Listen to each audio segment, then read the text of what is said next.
Existe um erro silencioso que muita gente comete, e ele não aparece de uma vez. Ele não grita no começo. Ele não avisa com clareza. É um erro que vai sendo repetido todos os dias, até o corpo simplesmente parar de responder. Não é falta de força, não é falta de vontade, não é preguiça, é excesso. Excesso de cobrança, excesso de estímulo, excesso de ruído, excesso de ignorar sinais. O corpo humano é extremamente inteligente. Ele se adapta, compensa, aguenta, mas ele não é infinito. O erro começa quando a pessoa acredita que o corpo vai acompanhar qualquer ritmo que a mente inventar. A mente acelera, o corpo tenta acompanhar. A mente cria metas sem pausa. O corpo se ajusta. A mente ignora o cansaço. O corpo engole seco, até que um dia ele não responde mais. E quando o corpo para de responder, não é rebeldia, é proteção. Muita gente confunde disciplina com agressão ao próprio corpo. Confunde constância com abuso. Confunde resiliência com negação. E esse é o erro central. Disciplina não é passar por cima do corpo.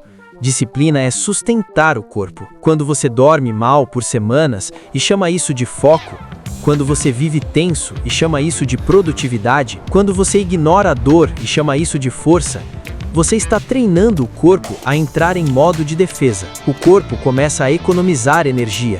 O sistema nervoso fica em alerta constante. Os músculos não relaxam. A respiração fica curta. O sono não aprofunda. E aí surgem os sinais que quase todo mundo ignora: cansaço que não passa, irritação sem motivo, falta de prazer nas coisas simples, treinos que não rendem, dor que muda de lugar, sensação de peso constante. Nesse ponto, o corpo ainda responde, mas já está avisando. O erro é continuar exigindo mais, quando o corpo está pedindo diferente. Existe um limite invisível entre estímulo e sobrecarga, e quem cruza esse limite sem perceber, paga com o próprio funcionamento. O corpo não quebra de uma vez. Ele desliga sistemas aos poucos. Primeiro, a energia cai.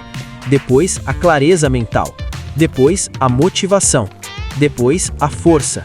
E então a pessoa diz: eu não sei o que está acontecendo comigo. Está acontecendo exatamente o que sempre acontece quando o corpo não é escutado. O corpo não responde mais porque foi ensinado a sobreviver, não a performar. Quando tudo vira urgência, nada se recupera. Quando tudo é cobrança, não existe regeneração. Quando tudo é meta, não existe presença. O sistema nervoso não entende planilhas. Ele entende segurança. E segurança não vem de gritar com o próprio corpo. Vem de ritmo. Vem de pausa consciente. Vem de constância possível. Esse erro também aparece muito em quem treina. Treina forte, treina sempre, treina cansado, treina sem dormir bem, treina sem recuperar. E um dia o treino não rende mais. O corpo não responde ao estímulo. A força some, a dor aparece. E a pessoa acha que precisa treinar mais. Esse é o erro. Quando o corpo para de responder, ele não está fraco, ele está saturado. Existe uma diferença enorme entre desistir e respeitar o tempo fisiológico. Quem não entende isso vive num ciclo perigoso. Força, exaustão, culpa, mais força, colapso. O corpo precisa de ordem para responder. E ordem não é rigidez, é coerência. Sono coerente, alimentação coerente, movimento coerente, descanso coerente. Sem isso, o corpo entra em modo de emergência. E em modo de emergência, ele não constrói, ele só segura.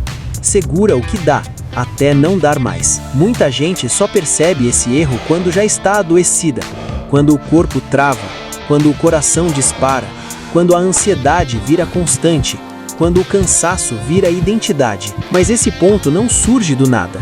Ele é construído todos os dias. E reconhecer esse erro não é fraqueza, é inteligência corporal. Porque o corpo sempre responde quando existe alinhamento, mas ele se recusa quando existe violência silenciosa. Aqui a pergunta não é: por que meu corpo não responde mais? A pergunta correta é: o que eu venho ignorando há tempo demais? Quando o corpo para de responder, muita gente entra em pânico, mas o corpo não está falhando, e ele está tentando salvar o que ainda funciona. Existe um momento decisivo nesse processo. Ou a pessoa escuta, ou ela entra em guerra consigo mesma. E quase sempre, o erro se repete: tentar resolver um problema fisiológico com mais pressão mental, mais cobrança, mais exigência, mais culpa. Só que o corpo não responde à culpa, ele responde ao ambiente. Ambiente interno, ambiente externo, ambiente emocional. O corpo começa a responder novamente quando percebe que não está mais em perigo. Perigo não é só ameaça física, perigo é viver constantemente em alerta.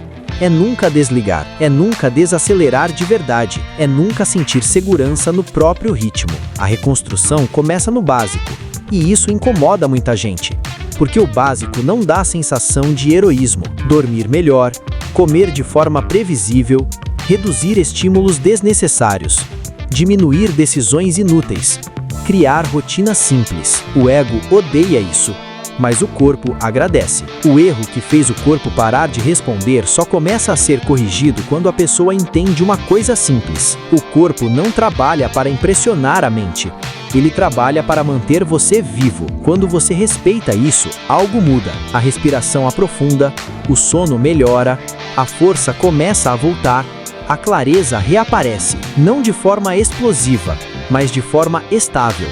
E estabilidade é algo que muita gente desaprendeu a valorizar. Vivemos numa cultura que glorifica o limite, mas o corpo prospera no equilíbrio. Disciplina real não é fazer mais, é fazer o que sustenta, é saber parar antes de quebrar, é saber reduzir antes de travar, é saber ajustar antes de colapsar. Isso vale para o treino, vale para o trabalho, vale para a vida. O corpo responde quando percebe coerência entre discurso e prática. Não adianta falar em foco e dormir 3 horas por noite. Não adianta falar em saúde e viver em tensão constante. Não adianta falar em disciplina e viver em desordem interna. O corpo é literal.